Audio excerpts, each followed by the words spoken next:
Imagine um mundo onde você pode levantar 400 mil quilos. Imagine um mundo onde os lagos são feitos de gás natural líquido.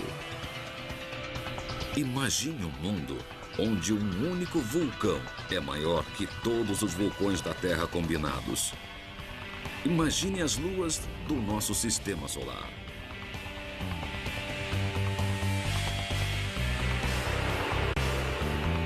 Antes pensávamos que os 9 planetas eram os destinos definitivos, mas quando chegamos a visitá-los, não pudemos deixar de ficar cativados pelo que estava próximo, as luas.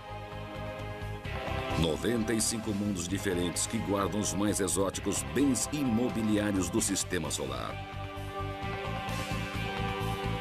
Luas onde os geysers lançam tão alto quanto o Monte Everest, onde um único penhasco é 8 vezes mais profundo do que o Grand Canyon e tudo que você precisa fazer para voar é bater os braços. Luas onde você pode explorar a primeira água oceânica já encontrada fora do planeta Terra. Você pode procurar a vida no melhor lugar para procurá-la no sistema solar. Por isso, prepare-se para uma viagem radical ao explorar e até procurar vida nas luas, os 95 mundos de nosso sistema solar. 95 mundos e muito mais.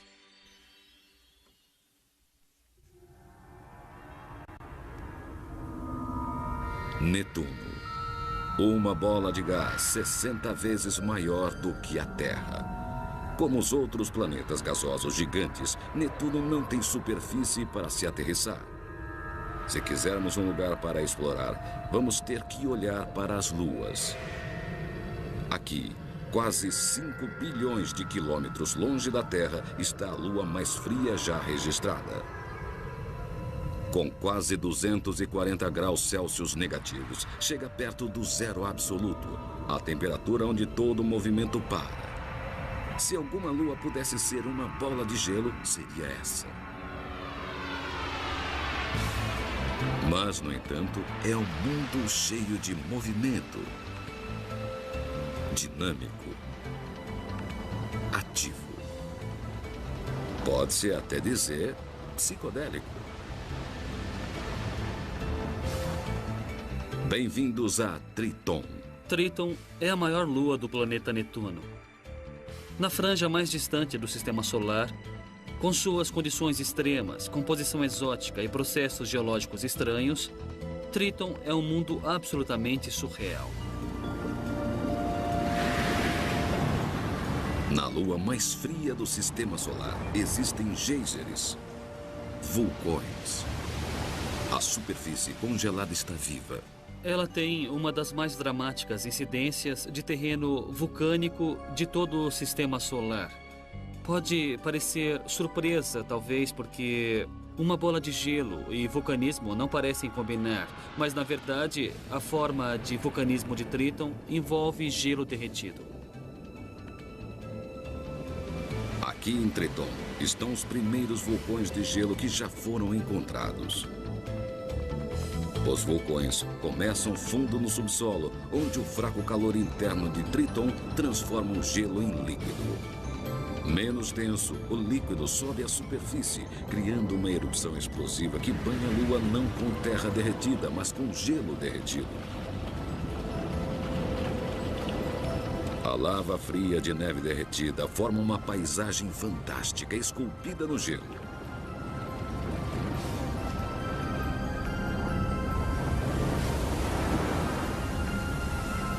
Mais surreal ainda do que os vulcões de gelo são os poderosos geysers de Triton. Na Terra, os geysers são feitos de água fervente. Em Triton, os geysers são feitos de nitrogênio fervente. Por mais estranho que pareça, o nitrogênio pode ferver a 195 graus abaixo de zero.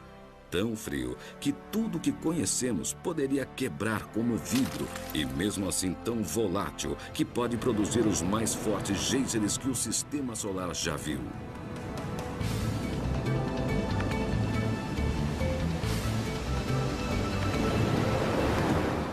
Para estar em Triton, íamos precisar de um macacão espacial pressurizado e aquecido devido às condições de lá. Se você fosse burro bastante para descer de sua nave em Triton sem um traje espacial, sua cabeça iria explodir em 3 segundos. E você ia congelar a 234 graus abaixo de zero. Seu corpo ficaria duro como ferro. Na superfície, sentiríamos um 12avos da gravidade da Terra, ficaríamos muito leves e muito flutuantes. Poderíamos pular 12 vezes mais alto do que estando na Terra. E para os corajosos de verdade, um novo esporte: mergulho no geyser. Seria interessante descer nos buracos, se você se atrevesse. Haveria todo tipo de reverberação com o gás supersônico espirrando para fora. Podíamos acabar numa piscina de nitrogênio líquido, fervendo intensamente. Quando o nitrogênio ferve, produz um vapor que se expande centenas até milhares de vezes em volume. Uma pressão interna é formada até que o geyser finalmente jorra. A força explosiva espirra 10 vezes mais rápido do que qualquer geyser na Terra.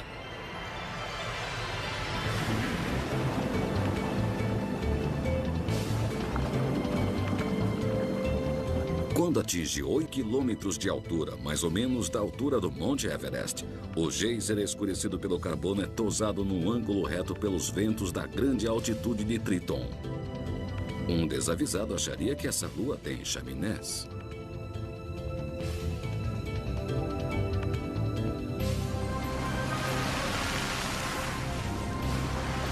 Antes, os cientistas achavam que as luas externas eram frias, mortas e chatas. Agora, nós sabemos que mesmo a 5 bilhões de quilômetros do Sol, à sombra de Netuno, você pode ter um mundo de movimento impressionante. E se a Lua mais fria é tão ativa, imagine o que as outras luas podem oferecer.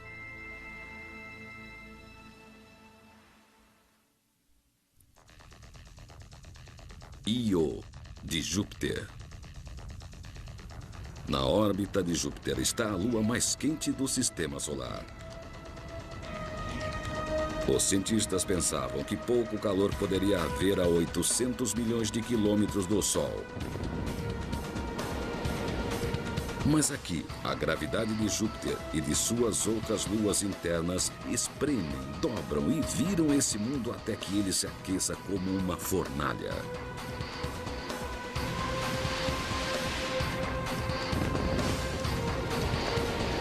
Esse é um mundo de rocha derretida eruptiva, nuvens de gases venenosos. É um mundo tão quente que se derrete diante de seus olhos.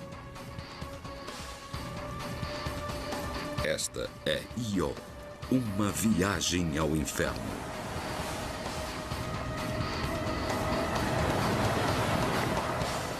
A superfície de Io é um lugar extraordinariamente inóspito. Para um ser humano sem proteção na superfície, o primeiro problema seria a falta de uma atmosfera respirável. E há sempre o perigo de ser apanhado numa enorme erupção vulcânica. Vamos desbravar o inferno de Io para visitar 300 vulcões ativos. A atração número 1 de Io seria o velho fiel Prometeu, uma coluna de fumaça constante que manda uma torre de gás venenoso a 80 quilômetros de altura. Aqui está Loki, o maior vulcão do Sistema Solar. Os cientistas ainda não entendem sua estrutura, mas ele gera mais calor do que todos os vulcões da Terra combinados. E a Mirani, 480 quilômetros de lava corrente, o fluxo de lava ativo mais longo do Sistema Solar.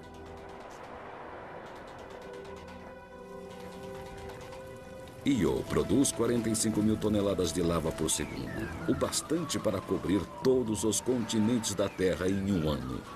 É lava quente, corrente e rápida. A lava de Io flui como azeite de oliva. E não dá para ser mais rápido que ela. Talvez você pudesse ser bem mais rápido que ela numa bicicleta se pedalasse bem rápido.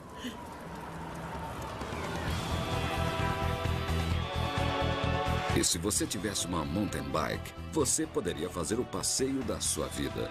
Porque Io tem montanhas 2 vezes mais altas que o Monte Everest. Você iria precisar de roupas quentes, porque longe dos vulcões, Io tem menos do que 128 graus negativos e é cheio de neve. Leve sua bike perto de um fluxo de lava abrasadora e você seria queimado de um lado e congelado do outro.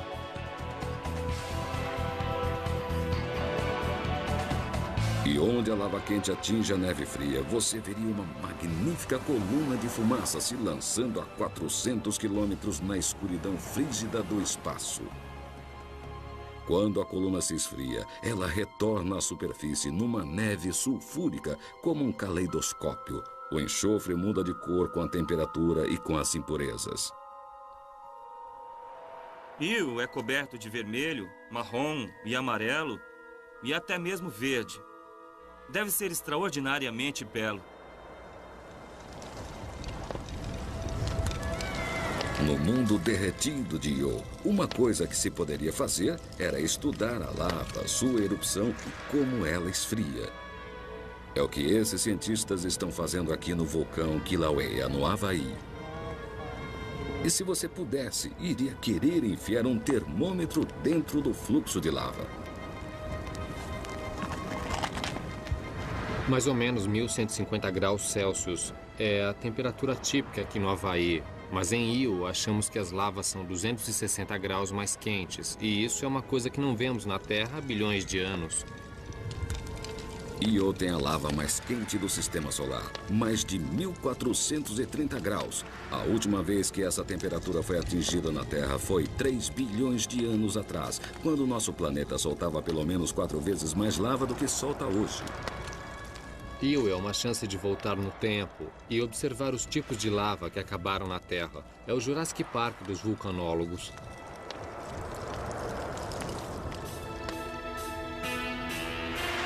Vamos querer visitar Io, mas os riscos são imensos. Não são apenas os vulcões. Aqui, Júpiter dá um banho de radiação 4.000 vezes maior que uma dose letal. Mas os cientistas acharam um lar seguro para nós. Debaixo da Terra. O maior obstáculo para uma colonização humana de sucesso em Io é o ambiente de alta radiação. Talvez o melhor a fazer seria achar um refúgio subterrâneo. Talvez numa coisa assim, um tubo de lava. Io pode estar cheio de tubos de lava, basicamente um velho encanamento de seus vulcões inativos, e a rocha acima funcionaria como um escudo anti-radiação, mantendo nossa exposição ao mínimo. Nós emergeríamos do tubo de lava para breves excursões e olharíamos para cima para ter mais uma surpresa, o maior show de luz do sistema solar. Se eu pudesse estar perto do fluxo de lava em Io e olhando para o céu, o que eu veria seriam gases vulcânicos brilhantes, muito parecidos com os das luzes do norte na Terra. Seria espetacular. As auroras são criadas quando o gás de dióxido de enxofre ejetado pelos vulcões atinge as partículas carregadas emitidas por Júpiter. O gás acerta a eletricidade, formando uma luz neon gigante.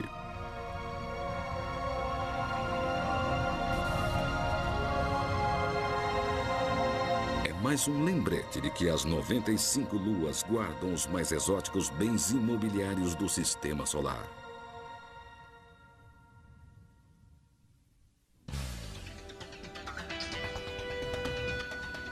As 95 luas dão um novo sentido ao termo esportes radicais. Descendo a 3 metros. Pode-se dizer que o pioneiro foi Alan Shepard, que em 1971 aterrissou na maior das bancas de areia. Com uma única tacada, ele jogou uma bola de golfe a quase 180 metros. Quilômetros e quilômetros e quilômetros. É claro que Tiger Woods poderia ter mandado a bola a quase 2 quilômetros. Phobos de Marte. O próximo mundo, onde os homens poderão pousar, não é aquele que imaginam. Quando formos para Marte, é provável irmos para uma de suas 2 luas, a pequena Deimos, ou uma luazinha um pouco maior chamada Phobos. Seu tamanho e baixa gravidade tornam a parada aqui mais barata, mais segura e mais fácil de visitar do que o planeta vermelho. Essa rocha do tamanho de Houston, parecendo mais uma batata do que uma esfera, pode ser nosso próximo lar no espaço.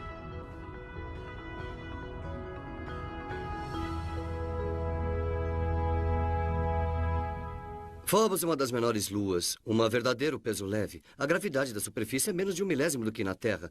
Um ser humano estando em Phobos pesaria tanto quanto um camundongo pesa na Terra. Pesando apenas alguns gramas, nós não caminharíamos na superfície, flutuaríamos. Mas você precisa ter cuidado. Há uma camada de pó fino de 1 metro de espessura. Se der um chute por engano, não vai ver mais nada. Phobos é um lugar muito sujo. O solo é muito escuro lá, tão escuro como o carvão. Esse solo é criado pelos meteoritos que bombardearam Phobos durante anos e fragmentam as rochas da superfície nesse tipo de solo de pó e rocha. Se não tivermos cuidado ao chegarmos lá, podemos mexer com essa coisa e fazer uma bagunça danada.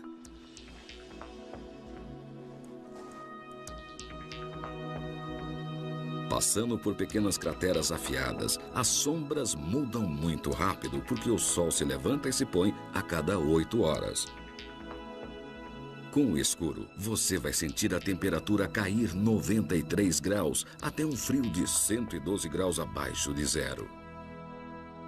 Por causa da baixa gravidade de Phobos, você poderia praticar esportes radicais. Até um lançador mediano, sem muito esforço, poderia pegar uma bola e mandá-la para a órbita de Phobos.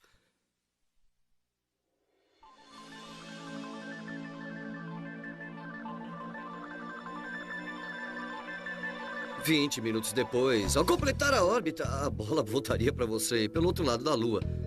O beisebol seria muito interessante." E não é só o beisebol. Imagine uma Olimpíada em Phobos. O campeão de levantamento de peso aqui poderia levantar 400 mil quilos. O peso de um avião jumbo totalmente carregado. Um ginasta poderia completar 3.000 saltos mortais antes de voltar ao chão. 25 minutos. Um saltador em altura poderia ir até 1.600 metros no espaço. O ganhador da medalha de ouro aqui voaria para fora de Phobos e entraria em órbita. Na verdade, ele se tornaria uma outra lua.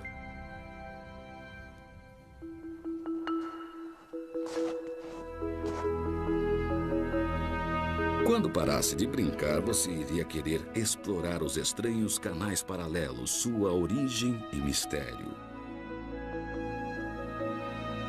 E todos os turistas iriam encher a gigante cratera Stickney, de 11 quilômetros de largura. Coloque essa cratera em escala na Terra e ela seria maior que os Estados Unidos.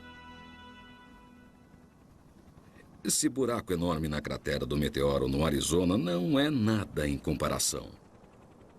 É uma cratera imensa em Phobos. Chegar perto deve ser uma visão impressionante. Tem 11 quilômetros de largura. Não tenho certeza que poderíamos vê-la inteira. Ela foi feita no lado oeste de Phobos, quando um pequeno asteroide, talvez 2 vezes maior que um campo de futebol, bateu em Phobos a 22 mil quilômetros por hora. Phobos é um pequeno sobrevivente. Se o impacto tivesse sido um pouco maior, Phobos não existiria. Se o impacto tivesse sido um pouco maior, teria arrasado a Lua. Em vez disso, a colisão começou uma tremenda onda de choque que mexeu com o interior dela como um liquidificador. Uma onda de choque atingiu a pequena Lua por mais ou menos 10 segundos, pulverizando o interior dela. Então mesmo Phobos, tendo sido um sólido pedaço de rocha antes do impacto, foi completamente pulverizado depois e criou muito espaço vazio com fendas e blocos dentro de Phobos. E hoje eles devem se manifestar como pequenas cavernas dentro de Phobos. Cheio de cavernas, Phobos oferece mais um esporte radical, spelunking. Essas cavernas serão lares naturais, protegendo os visitantes das tempestades de meteoros e dos raios cósmicos mortais. Emergindo de nosso lar, olhamos para cima e vemos Marte preenchendo o céu a meros 6.500 quilômetros de distância, não mais que a distância entre Nova York e Londres. Você pode pensar em Phobos como uma estação espacial na órbita de Marte. Você pode fazer viagens rápidas ao planeta vermelho, mas retornar à segurança de um lar protegido das tempestades de pó marcianas.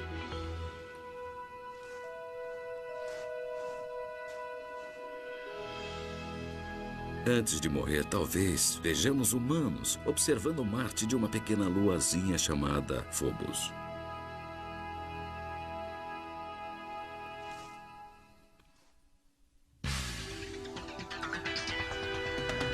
Existe uma coisa que todas as luas têm em comum: crateras.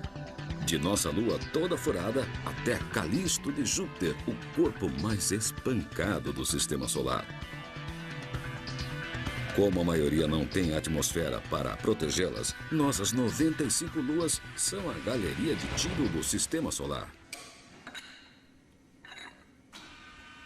Aqui neste laboratório, eles estão recriando crateras com esse canhão gigante de 6 metros. Essa é a única arma assim no mundo. É uma das armas mais rápidas do Oeste. Essa arma pode atirar 20 vezes a velocidade do som, quase 6 km por segundo, se é possível imaginar isso. Nós vamos atirar esse pequeno projétil aqui, e ele faz um estrago e tanto. Quando essa coisa bate, não sobra nada. É isso que estamos tentando simular, fingindo que é um mini asteroide que vai colidir com a Lua.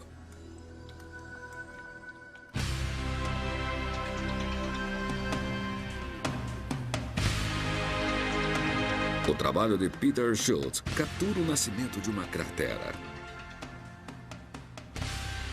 Ele pode mudar o ângulo do canhão e pode atirar em materiais diferentes. Hoje ele vai dar um tiro num ângulo baixo para decifrar uma série de estranhas crateras em Marte. Ele vai atirar num bloco de metal.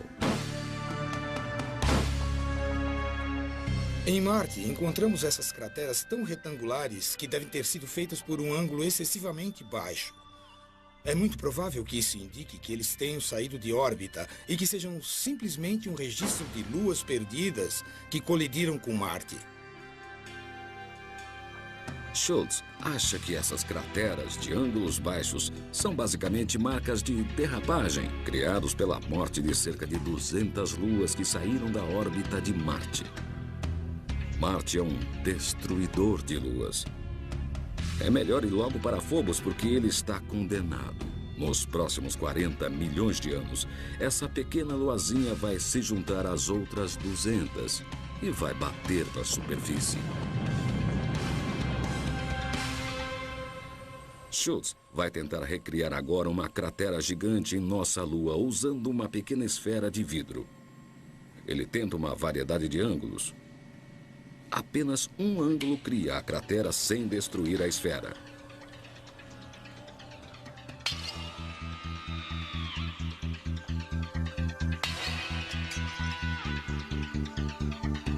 Essa fratura é incrivelmente similar a Aiken, a maior cratera de impacto do sistema solar.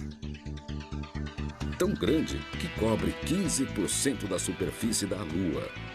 Se o ângulo tivesse apenas alguns graus de diferença, nossa Lua teria sido exterminada. Todas as luas são sobreviventes de sorte de um último grande impacto. Quando você olha para cada uma das luas, você vê grandes bacias de impacto que ocorrem nelas. Se elas fossem um pouco maiores ou tivessem recebido um impacto mais direto, elas teriam explodido em pedacinhos. Já tivemos centenas, talvez milhares de luas em nosso sistema solar. Nossos 95 mundos são os sobreviventes de sorte.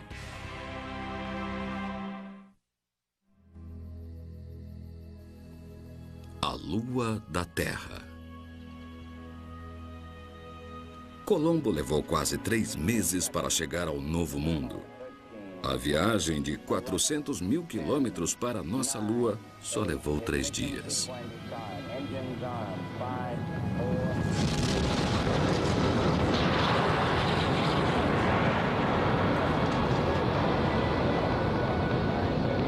usamos uma tecnologia relativamente primitiva, como computadores com menos poder que as calculadoras de bolso de hoje. Mas num rompante de exploração, nós provamos que tínhamos o know-how para visitar outro mundo. O astronauta da Apollo 17, Gene Cernan. Você vai descendo e de repente chega perto e sua nave começa a fazer aquela poeira toda. Acho que o momento mais silencioso de toda a minha vida foi quando de repente todos os motores pararam e nós aterrissamos na Lua. Olhamos para fora e havia um silêncio, uma imobilidade. Estávamos em outro mundo. Estávamos vendo o que nunca tinha sido visto por um ser humano desde o início dos tempos.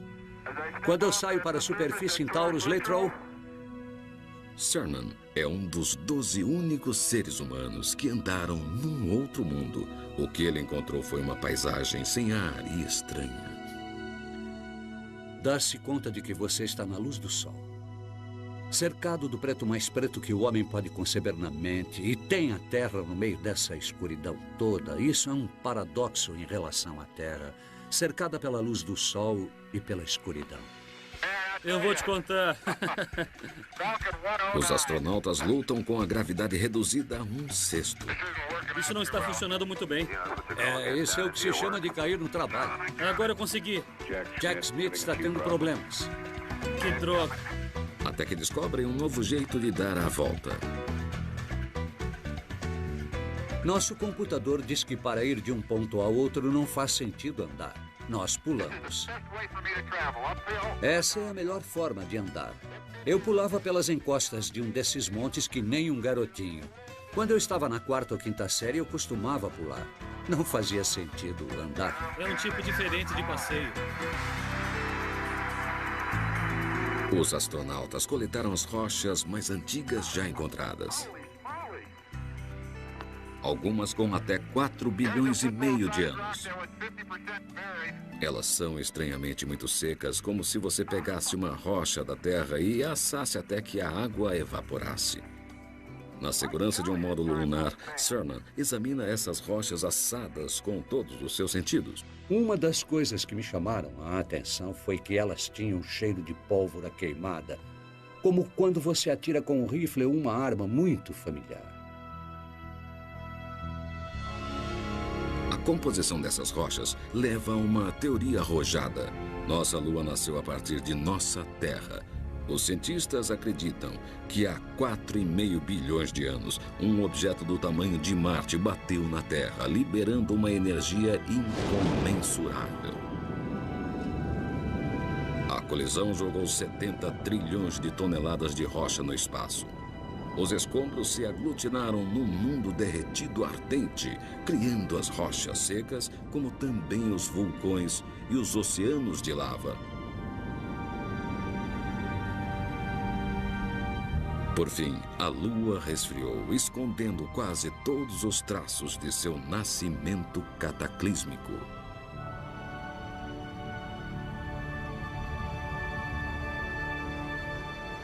Oh! Ei! Nesse mundo cinza poderoso, Cernan ajuda a descobrir um pouco de cor, solo laranja. Eu mexi nele com meus pés. Sim! Eu estou vendo daqui. É laranja! Fantástico! Cernan é transportado para o passado porque o solo é formado de glóbulos vulcânicos laranja de quase 4 bilhões de anos, o que restou de uma antiga fonte de fogo vulcânico.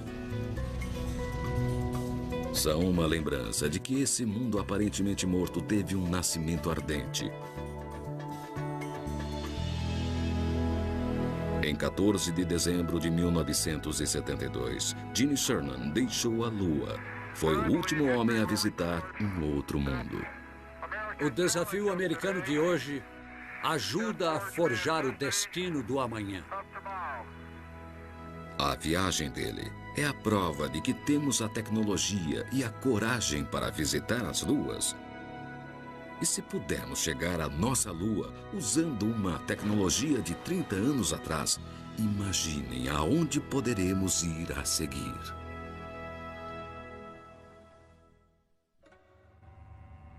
Titã de Saturno. Saturno Uma bola gigante de gás 800 vezes maior do que a Terra, envolvido por seus anéis majestosos. Os anéis são provavelmente um cemitério de luas. Milhões de fragmentos, os restos de luas destruídas e fragmentadas. E 1.100.000 quilômetros além dos anéis está a maior lua de Saturno, Titã. Titã é encoberto por quilômetros de nevoeiro, uma atmosfera esfumaçada infinitamente pior do que um dia ruim em Los Angeles.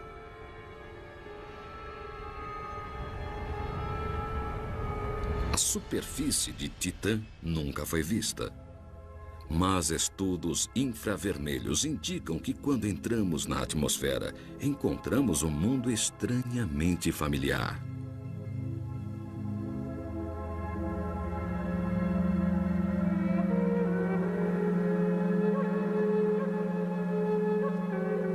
A quase 1,6 bilhão de quilômetros da Terra está uma lua que se parece com nosso lar. Bem-vindos a Titã, a lua mais fria do sistema solar. Ela tem lagos, montanhas e oceanos. Titã pode parecer com a Terra, mas os lagos são feitos de gás natural líquido a 184 graus abaixo de zero. É tão frio que congelaria sua pele, arrancando-a de seu corpo. Mas com a roupa certa você poderia se divertir nadando no mundo com apenas 1/7 da gravidade da Terra. O legal de se nadar em Titã é que, pela gravidade ser baixa, você poderia saltar fora d'água como um golfinho. Imagine nadar como um golfinho num lago de gás natural inflamável a 1,6 bilhão de quilômetros da Terra. Mas você ainda não viu nada. Uma forma de explorar Titã seria num balão. Diferente de qualquer outra lua do sistema solar, Titã tem uma atmosfera espessa que torna possível o voo. Uma atmosfera significa que Titã tem um céu, nuvens, vento e clima, o ar onde se pode flutuar. Na verdade, a NASA já tem o projeto de um balão e há planos para um avião e até um helicóptero. Dentro de 50 anos, pode haver um balão flutuando em outro mundo. Mas em Titã, podemos alcançar o sonho definitivo de voo. O ar em Titã é tão denso e a gravidade tão baixa que um ser humano só precisaria de um par de asas para voar. Usando um par de asas de apenas 3 metros, movidas apenas por nossos músculos, podemos decolar como um pássaro. Podemos subir até as nuvens de gás natural.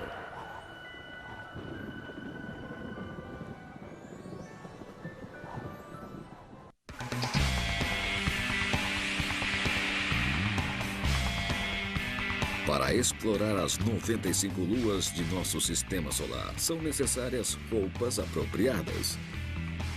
Aqui no Centro Espacial Johnson da NASA, eles estão vestindo os astronautas do futuro. Esta roupa espacial se chama Mark III. É muito possível que vocês vejam uma coisa assim na superfície da Lua ou de outros mundos um dia.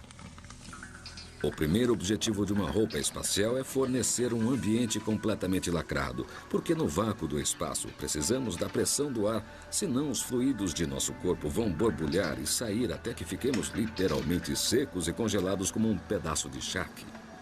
É só um grande balão que deixa você se mexer e mantém todos os gases lá dentro, nesse caso oxigênio, para permitir que você respire. Se você não tivesse isso, seus fluidos corporais iam efervescer, como quando se abre um refrigerante.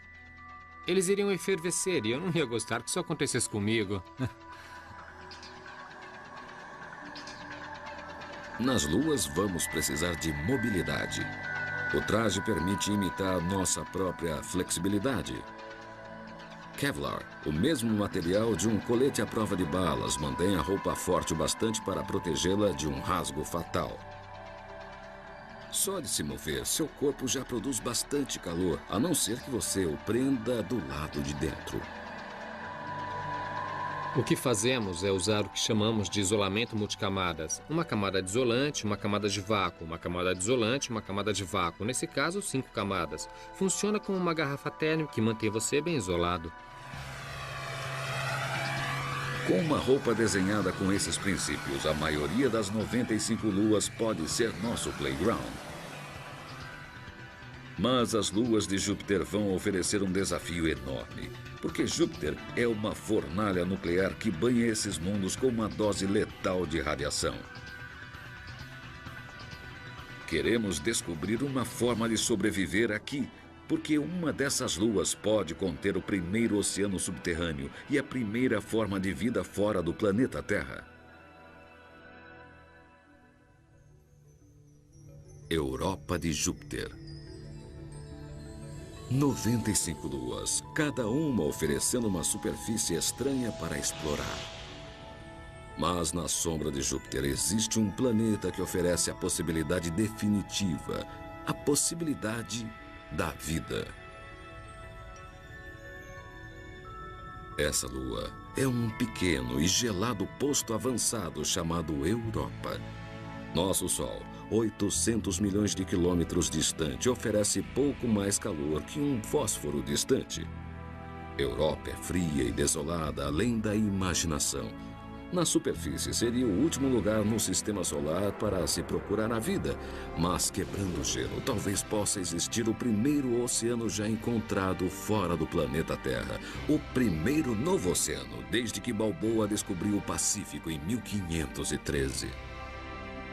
Acho que a maior surpresa seria que uma lua pudesse conter um oceano. Um oceano de verdade que poderia ser um ambiente adequado à biologia.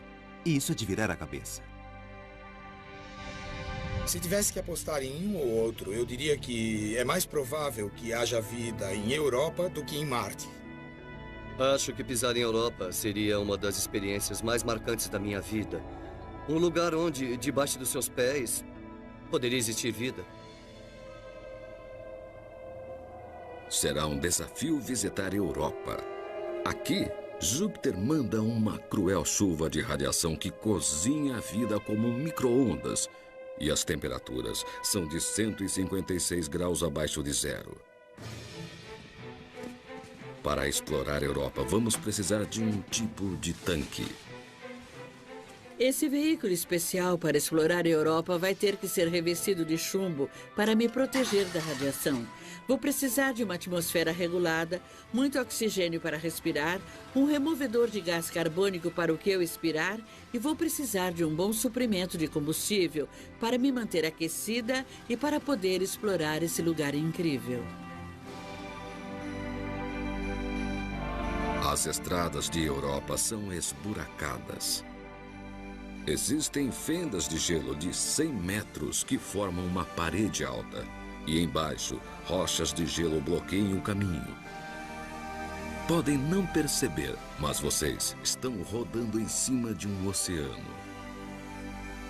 Rodando num oceano congelado através de um labirinto de gelo amontoado tão duro quanto o concreto.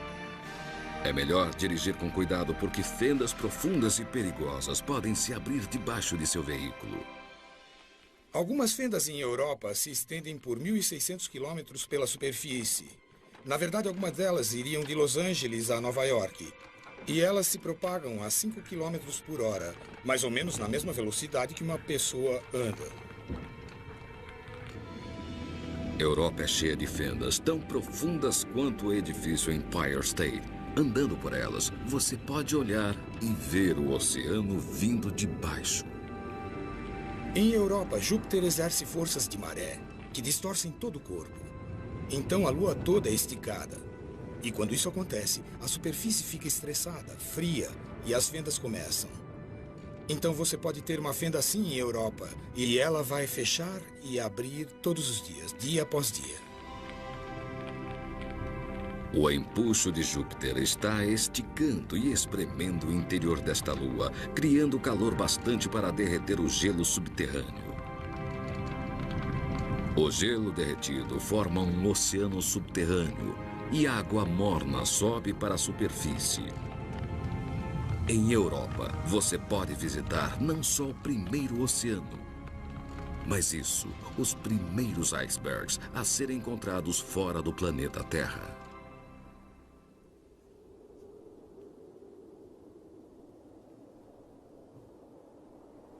Vocês estão agora numa viagem ao lugar mais parecido com a Europa na Terra. É o frio e congelado Oceano Ártico. Tudo que vemos em Europa tem a ver com a existência de um oceano de água líquida debaixo do gelo. E é isso que caracteriza esse lugar. Aqui estamos numa superfície sólida, mas abaixo de nós está o oceano. Cientistas estão vindo aqui ao Ártico procurando pistas para a grande pergunta: existe vida em Europa? Porque se pudermos encontrar vida nesse ambiente radical, então podemos encontrar vida em outro mundo. Esse Oceano Ártico congelado representa um ambiente extremamente radical que nos permite explorar e testar os limites da vida neste planeta, que, portanto, nos permite pensar nos limites da vida em outro lugar, ou se é possível existir vida fora daqui. No frígido Ártico, Jody Damon e Hayo Aiken procuram os limites da vida. Eles perfuram gelo na temperatura de 28 graus abaixo de zero, uma temperatura onde nenhum organismo vivo já foi encontrado. A melhor forma de se procurar vida nessas amostras seria pegar uma seção congelada aqui e colocar no microscópio numa sala gelada na mesma temperatura. Pintá-la com uma tinta específica de DNA para que as bactérias se acendam para você e aí, voilá, lá estão elas. Vocês estão olhando para bactérias vivas que respiram, encontradas onde nenhum organismo devia existir, no lugar mais parecido possível com a Europa. Para ser honesta, eu nunca fico surpresa com o que os micro-organismos estão fazendo neste planeta. Temos que esperar que eles sempre façam mais do que pensamos que eles fazem. Temos algumas noções pré-concebidas sobre o que é quente demais, ou o que é frio demais, ácido demais, tudo isso. Mas a cada vez que olhamos e empurramos o limite mais longe, encontramos micro-organismos vivendo alegremente nessas condições. Com a vida florescendo no cruel e congelado Ártico, é possível, talvez até provável, que o oceano de água salgada de Europa, protegida da radiação fatal por uma camada de gelo, seja o lar da maior descoberta de todos os tempos. Num ambiente como esse, você tem uma fenda e a água subindo e descendo todo dia. Posso imaginar muitos tipos de criaturas. Você pode ter algumas coisas que se penduram nas bordas das fendas. Elas poderiam ficar centímetros abaixo para fugir da radiação. Mas, contanto que estivessem a alguns metros do topo, poderiam receber a luz do sol para a fotossíntese. Outros organismos poderiam querer flutuar com a água e chegar perto do topo e, no dia seguinte, voltar para baixo. Só ir para cima e para baixo com fluxo. Logo vamos poder saber se existe vida em Europa. Os cientistas da NASA estão projetando um protótipo chamado Creobot para explorar o oceano da Europa. O Creobot vai aterrissar na superfície, mas esse é só o início de sua viagem incrível, porque ele vai acionar um aquecedor nuclear e começar uma lenta descida pelo gelo, derretendo 23 metros por dia. Pode levar 6 meses para atravessar o gelo espesso.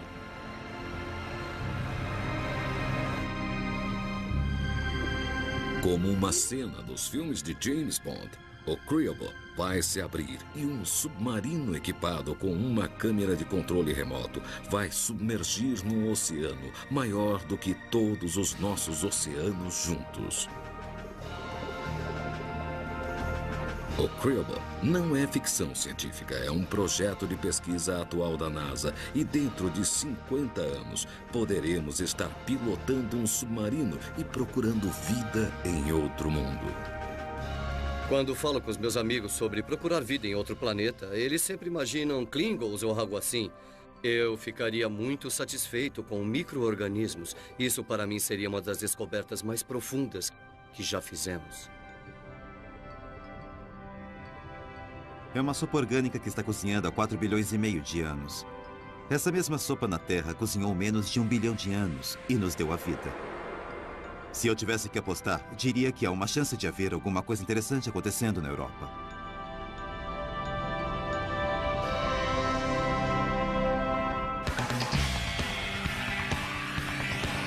Estamos no meio de uma revolução. Consideradas antes como mortas e chatas, sabe-se agora que as luas oferecem os mais exóticos bens imobiliários do sistema solar. Hoje, são as luas que nos atraem. Somente no último ano, os cientistas encontraram pelo menos 20 novas luas, um dos maiores períodos de descobertas de todos os tempos. E há provas de que pelo menos mais 2 luas de Júpiter têm oceanos e com isso uma esperança de vida. Aonde nós vamos a seguir? Temos pelo menos 95 mundos diferentes para escolher.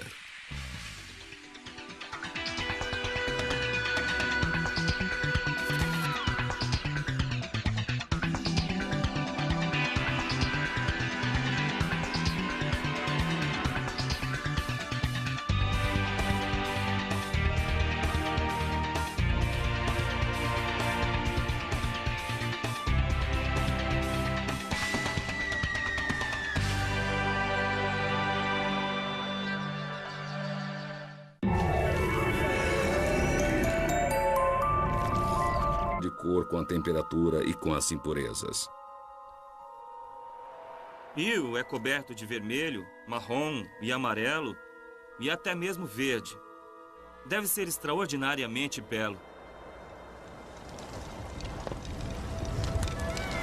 No mundo derretido de Io, uma coisa que se poderia fazer era estudar a lava, sua erupção e como ela esfria. É o que esses cientistas estão fazendo aqui no vulcão Kilauea, no Havaí. E se você pudesse, iria querer enfiar um termômetro dentro do fluxo de lava. Mais ou menos 1.150 graus Celsius é a temperatura típica aqui no Havaí. Mas em Io, achamos que as lavas são 260 graus mais quentes. E isso é uma coisa que não vemos na Terra há bilhões de anos. Io tem a lava mais quente do sistema solar, mais de 1.430 graus. A última vez que essa temperatura foi atingida na Terra foi 3 bilhões de anos atrás, quando o nosso planeta soltava pelo menos 4 vezes mais lava do que solta hoje. Io é uma chance de voltar no tempo e observar os tipos de lava que acabaram na Terra. É o Jurassic Park dos vulcanólogos.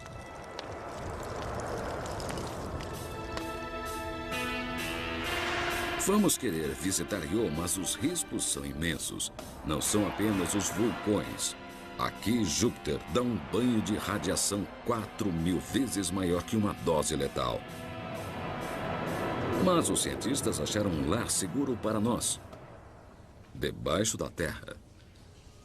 O maior obstáculo para uma colonização humana de sucesso em Io é o ambiente de alta radiação. Talvez o melhor a fazer seria achar um refúgio subterrâneo. Talvez numa coisa assim, um tubo de lava. Io pode estar cheio de tubos de lava, basicamente um velho encanamento de seus vulcões inativos, e a rocha acima funcionaria como um escudo anti-radiação, mantendo nossa exposição ao mínimo. Nós emergeríamos do tubo de lava para breves excursões e olharíamos para cima para ter mais uma surpresa, o maior show de luz do sistema solar. Se eu pudesse estar perto do fluxo de lava em Io e olhando para o céu, o que eu veria seriam gases vulcânicos brilhantes, muito parecidos com os das luzes do norte na Terra. Seria espetacular. As auroras são criadas quando o gás de dióxido de enxofre ejetado pelos vulcões atinge as partículas carregadas emitidas por Júpiter. O gás acerta a eletricidade, formando uma luz neon gigante. Eles são feitos de nitrogênio fervente. Por mais estranho que pareça, o nitrogênio pode ferver a 195 graus abaixo de zero. Tão frio que tudo que conhecemos poderia quebrar como vidro e mesmo assim tão volátil que pode produzir os mais fortes geysers que o sistema solar já viu.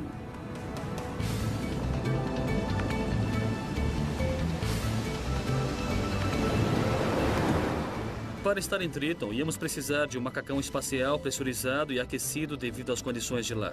Se você fosse burro bastante para descer de sua nave em Triton sem um traje espacial, sua cabeça iria explodir em 3 segundos. E você ia congelar a 234 graus abaixo de zero. Seu corpo ficaria duro como ferro. Na superfície, sentiríamos 1/12 da gravidade da Terra, ficaríamos muito leves e muito flutuantes. Poderíamos pular 12 vezes mais alto do que estando na Terra. E para os corajosos de verdade, um novo esporte: mergulho no geyser. Seria interessante descer nos buracos, se você se atrevesse. Haveria todo tipo de reverberação com um gás supersônico espirrando para fora. Podíamos acabar numa piscina de nitrogênio líquido, fervendo intensamente. Quando o nitrogênio ferve, produz um vapor que se expande centenas até milhares de vezes em volume. Uma pressão interna é formada até que o geyser finalmente jorra. A força explosiva espirra 10 vezes mais rápido do que qualquer geyser na Terra.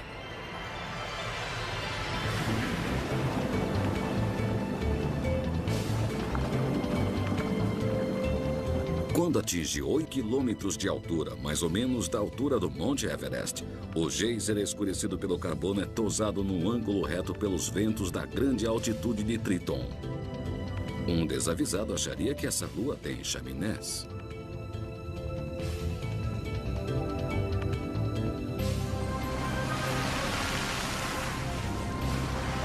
Antes, os cientistas achavam que as luas externas eram frias, mortas e chatas. Agora, nós sabemos que mesmo a 5 bilhões de quilômetros do Sol, à sombra de Netuno, você pode ter um mundo de movimento impressionante. E se a Lua mais fria é tão ativa, imagine o que as outras luas podem oferecer.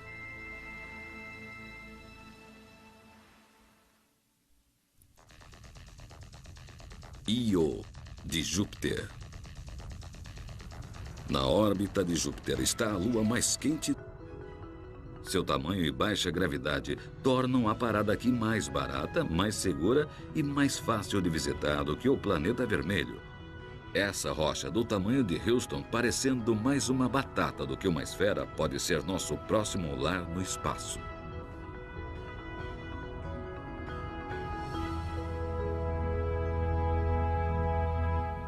Phobos é uma das menores luas, um verdadeiro peso leve. A gravidade da superfície é menos de 1/1000 do que na Terra. Um ser humano estando em Phobos pesaria tanto quanto um camundongo pesa na Terra. Pesando apenas alguns gramas, nós não caminharíamos na superfície, flutuaríamos. Mas você precisa ter cuidado. Há uma camada de pó fino de 1 metro de espessura. Se der um chute por engano, não vai ver mais nada. Phobos é um lugar muito sujo. O Sol é muito escuro lá, tão escuro como o carvão. Esse Sol é criado pelos meteoritos que bombardearam Phobos durante anos e fragmentam as rochas da superfície nesse tipo de solo de pó e rocha. Se não tivermos cuidado ao chegarmos lá, podemos mexer com essa coisa e fazer uma bagunça danada.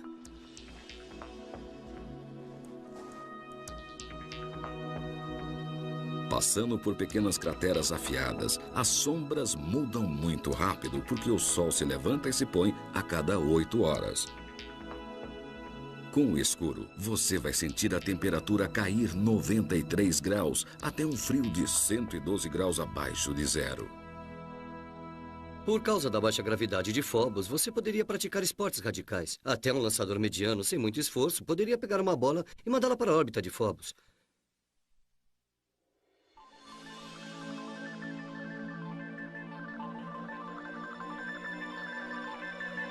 20 minutos depois, ao completar a órbita, a bola voltaria para você pelo outro lado da Lua. O beisebol seria muito interessante. E não é só o beisebol. Imagine uma Olimpíada em Phobos. O campeão de levantamento de peso aqui poderia levantar 400 mil quilos. O peso de um avião jumbo totalmente carregado. Um ginasta poderia completar 3.000 saltos mortais antes de voltar ao chão. 25 minutos. Um saltador em altura poderia ir até 1.600 metros no espaço. O ganhador da medalha de ouro aqui voaria para fora de Phobos e entraria em órbita. Na verdade, ele se tornaria uma outra lua.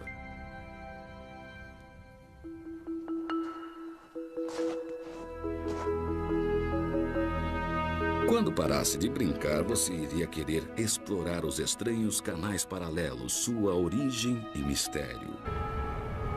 A superfície de Titã nunca foi vista. Mas estudos infravermelhos indicam que quando entramos na atmosfera, encontramos um mundo estranhamente familiar.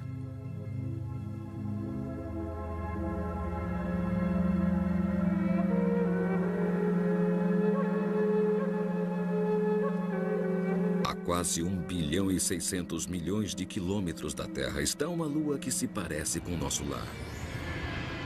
Bem-vindos a Titã, a lua mais fria do sistema solar. Ela tem lagos, montanhas e oceanos. Titã pode parecer com a Terra, mas os lagos são feitos de gás natural líquido a 184 graus abaixo de zero. É tão frio que congelaria sua pele, arrancando-a de seu corpo.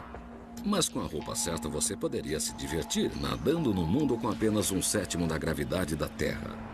O legal de se nadar em Titã é que, pela gravidade ser baixa, você poderia saltar fora d'água como um golfinho. Imagine nadar como um golfinho num lago de gás natural inflamável a 1 bilhão e 600 milhões de quilômetros da Terra. Mas você ainda não viu nada. Uma forma de explorar Titã seria num balão. Diferente de qualquer outra lua do sistema solar, Titã tem uma atmosfera espessa que torna possível o voo. Uma atmosfera significa que Titã tem um céu, nuvens, vento e clima, o ar onde se pode flutuar. Na verdade, a NASA já tem o projeto de um balão e há planos para um avião e até um helicóptero.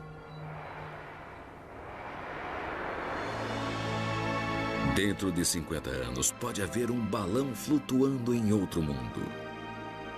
Mas em Titã, podemos alcançar o sonho definitivo de voo. O ar em Titã é tão denso e a gravidade tão baixa que um ser humano só precisaria de um par de asas para voar. Usando um par de asas de apenas 3 metros, movidas apenas por nossos músculos, podemos decolar como um pássaro. Podemos subir até as nuvens de gás natural.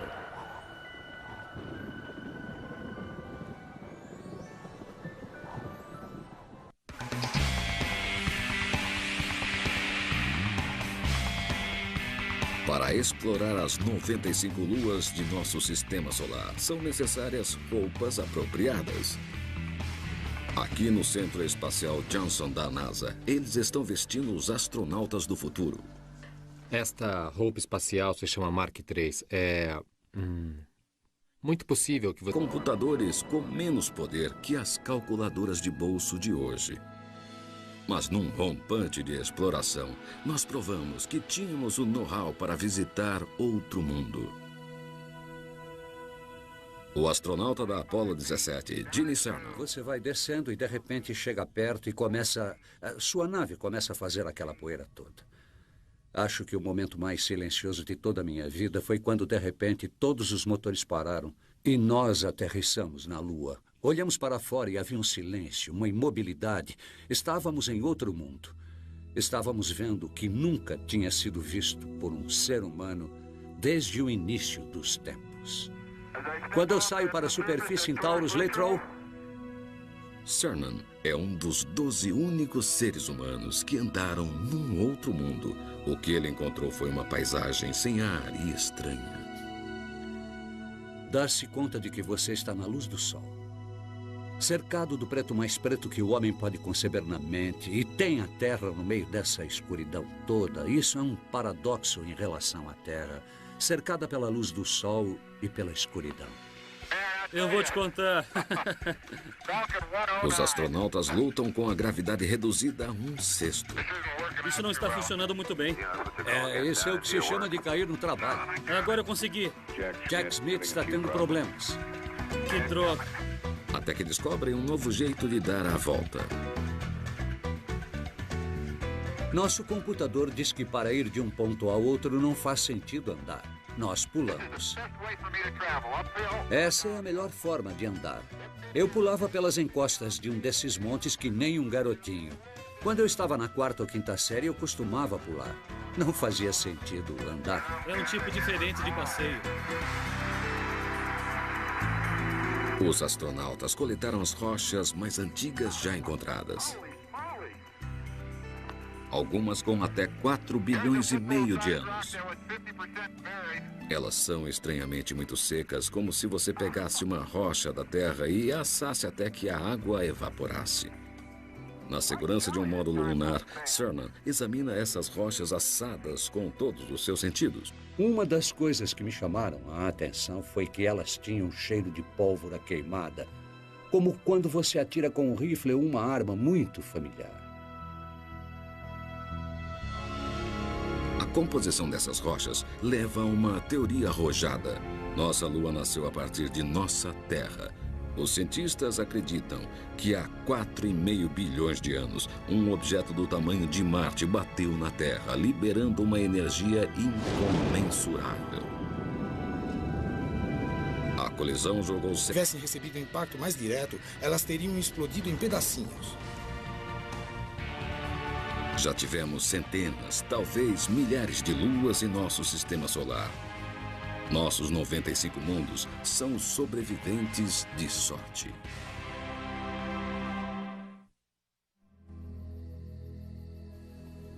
A Lua da Terra. Colombo levou quase 3 meses para chegar ao Novo Mundo. A viagem de 400 mil quilômetros para nossa Lua só levou 3 dias.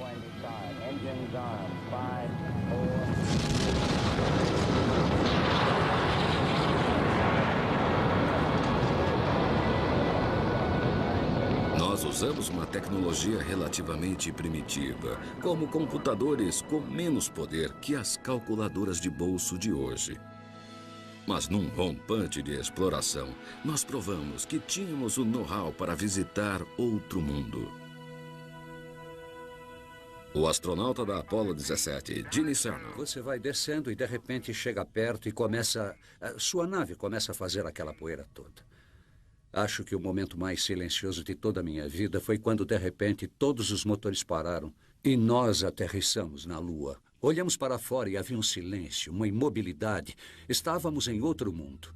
Estávamos vendo o que nunca tinha sido visto por um ser humano desde o início dos tempos. Quando eu saio para a superfície em Taurus Latrow... Cernan é um dos 12 únicos seres humanos que andaram num outro mundo. O que ele encontrou foi uma paisagem sem ar e estranha.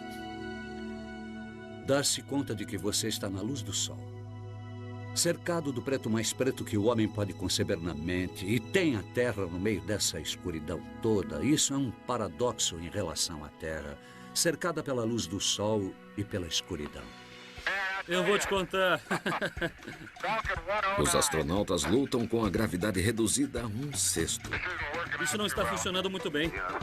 Esse é o que se chama de cair no trabalho. Agora eu consegui. Jack Smith está tendo problemas. Que droga. Até que descobrem um novo jeito de dar a volta. Nosso computador diz que para ir de um ponto ao outro não faz sentido andar. Nós pulamos. Essa é a melhor forma de andar. Eu pulava pelas encostas de um desses montes que nem um garotinho. Quando eu estava na 4ª ou 5ª série, eu costumava pular. Não fazia sentido andar. É um tipo diferente de passeio.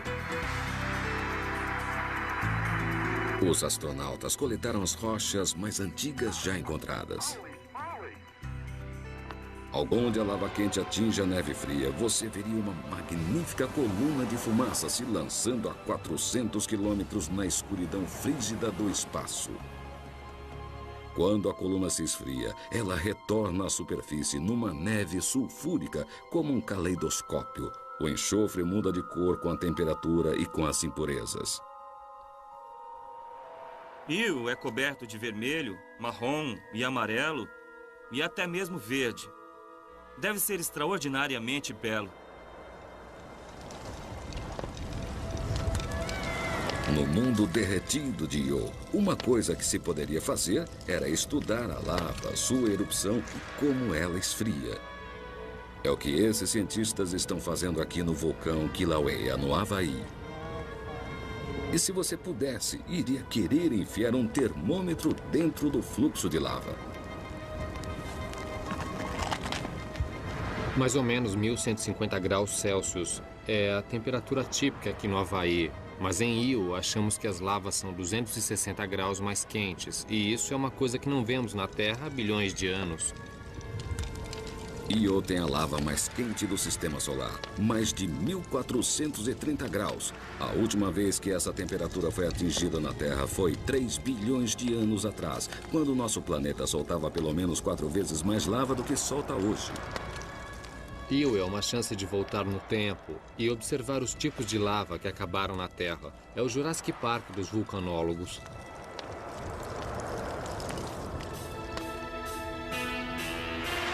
Vamos querer visitar Io, mas os riscos são imensos. Não são apenas os vulcões. Aqui, Júpiter dá um banho de radiação 4.000 vezes maior que uma dose letal. Mas os cientistas acharam um lar seguro para nós. Debaixo da Terra. O maior obstáculo para uma colonização humana de sucesso em Io é o ambiente de alta radiação. Talvez o melhor a fazer seria achar um refúgio subterrâneo. Talvez numa coisa assim, um tubo de lava. Io pode estar cheio de tubos de lava, basicamente um velho encanamento de seus vulcões inativos, e a rocha acima funcionaria como um escudo anti-radiação, mantendo nossa exposição ao mínimo. Nós emergeríamos do tubo de lava para breves excursões e olharíamos para cima para ter mais uma surpresa, o maior show de luz do sistema solar. Se eu pudesse estar perto do fluxo de lava em Io e olhando para o céu, o que eu veria seriam gases vulcânicos brilhantes, muito parecidos com os das luzes do norte. Esta é Io, uma viagem ao inferno.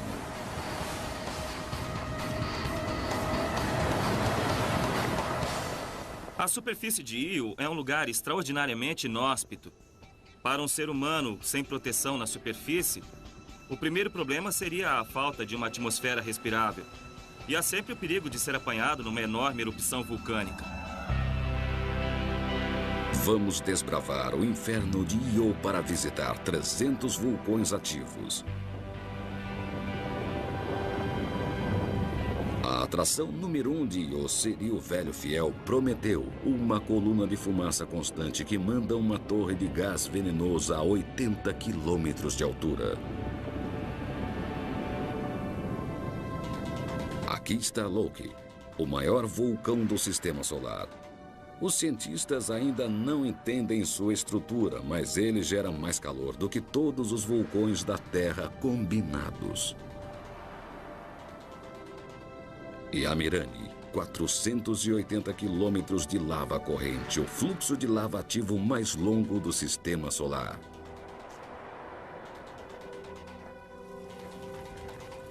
Io produz 45 mil toneladas de lava por segundo, o bastante para cobrir todos os continentes da Terra em um ano. É lava quente, corrente e rápida. A lava de Io flui como azeite de oliva. E não dá para ser mais rápido que ela. Talvez você pudesse ser bem mais rápido que ela numa bicicleta se pedalasse bem rápido.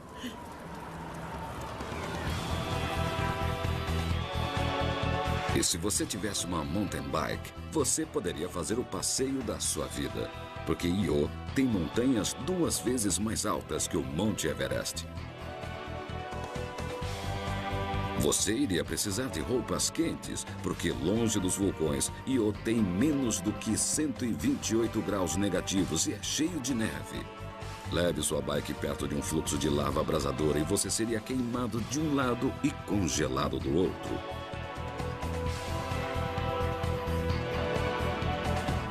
E onde a lava quente atinge a neve fria, você veria uma magnífica coluna de fumaça se lançando a 400 quilômetros na escuridão frígida do espaço.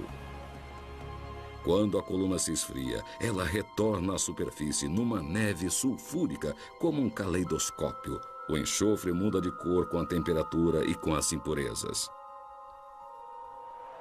Io é coberto de vermelho, marrom e amarelo e até mesmo verde. Deve ser extraordinariamente belo. Smith está tendo problemas. Que droga. Até que descobrem um novo jeito de dar a volta.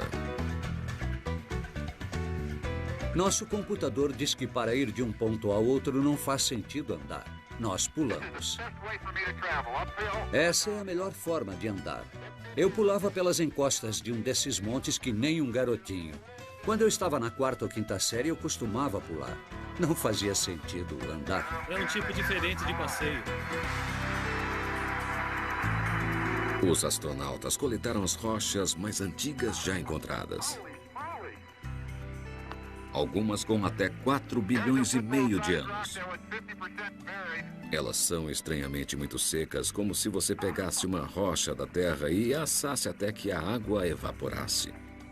Na segurança de um módulo lunar, Cernan examina essas rochas assadas com todos os seus sentidos. Uma das coisas que me chamaram a atenção foi que elas tinham cheiro de pólvora queimada, como quando você atira com um rifle ou uma arma muito familiar. A composição dessas rochas leva a uma teoria arrojada. Nossa Lua nasceu a partir de nossa Terra. Os cientistas acreditam que há 4,5 bilhões de anos, um objeto do tamanho de Marte bateu na Terra, liberando uma energia incomensurável. A colisão jogou 70 trilhões de toneladas de rocha no espaço. Os escombros se aglutinaram num mundo derretido ardente, criando as rochas secas, como também os vulcões e os oceanos de lava.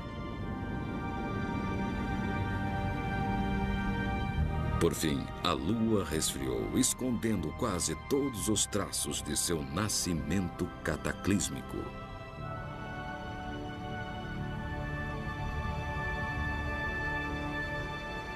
Oh, ei! Nesse mundo cinza poderoso, Cernan ajuda a descobrir um pouco de cor, solo laranja. Eu mexi nele com meus pés. É, sim. Eu estou vendo daqui. É laranja. Fantástico! Cernan é transportado para o passado porque o solo é formado de glóbulos vulcânicos laranja de quase 4 bilhões de anos, o que restou de uma antiga fonte de fogo vulcânico. São uma lembrança de que esse mundo aparentemente morto teve um nascimento ardente. Em 14 de dezembro de 1972, Gene Cernan deixou a Lua. Foi o último homem a visitar um outro mundo. O desafio americano de hoje ajuda a forjar o destino do amanhã.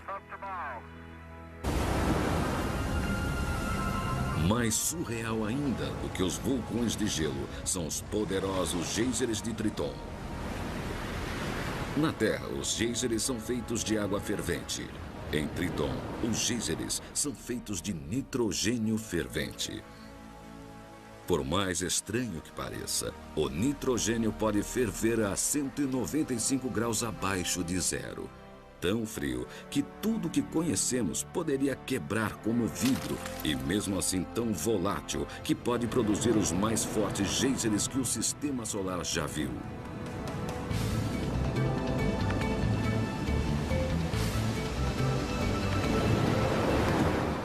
Para estar em Triton, íamos precisar de um macacão espacial pressurizado e aquecido devido às condições de lá. Se você fosse burro bastante para descer de sua nave em Triton sem um traje espacial, sua cabeça iria explodir em 3 segundos. E você ia congelar a 234 graus abaixo de zero. Seu corpo ficaria duro como ferro. Na superfície, sentiríamos um 12avos da gravidade da Terra, ficaríamos muito leves e muito flutuantes. Poderíamos pular 12 vezes mais alto do que estando na Terra. E para os corajosos de verdade, um novo esporte: mergulho no geyser. Seria interessante descer nos buracos, se você se atrevesse. Haveria todo tipo de reverberação com um gás supersônico espirrando para fora. Podíamos acabar numa piscina de nitrogênio líquido, fervendo intensamente. Quando o nitrogênio ferve, produz um vapor que se expande centenas até milhares de vezes em volume. Uma pressão interna é formada até que o geyser finalmente jorra. A força explosiva espirra 10 vezes mais rápido do que qualquer geyser na Terra.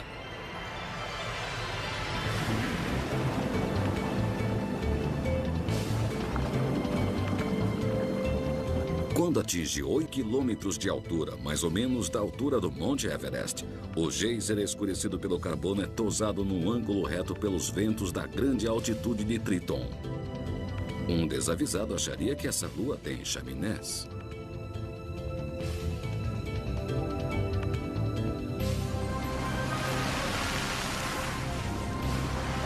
Antes, os cientistas achavam que as luas externas eram frias, mortas e chatas. Agora, nós sabemos que mesmo a 5 bilhões de quilômetros do Sol, à sombra de Netuno, você pode ter um mundo de movimento impressionante. E se a Lua mais fria é tão ativa, imagine o que as outras luas... Forma de andar. Eu pulava pelas encostas de um desses montes que nem um garotinho. Quando eu estava na 4ª ou 5ª série, eu costumava pular. Não fazia sentido andar. É um tipo diferente de passeio. Os astronautas coletaram as rochas mais antigas já encontradas. Algumas com até 4 bilhões e meio de anos.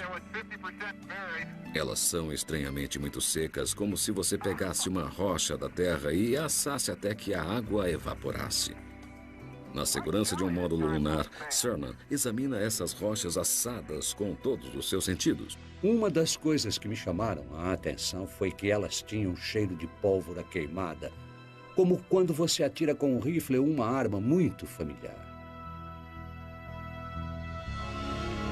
A composição dessas rochas leva a uma teoria arrojada. Nossa Lua nasceu a partir de nossa Terra. Os cientistas acreditam que há 4,5 bilhões de anos, um objeto do tamanho de Marte bateu na Terra, liberando uma energia incomensurável. A colisão jogou 70 trilhões de toneladas de rocha no espaço. Os escombros se aglutinaram num mundo derretido ardente, criando as rochas secas, como também os vulcões e os oceanos de lava. Por fim, a Lua resfriou, escondendo quase todos os traços de seu nascimento cataclísmico.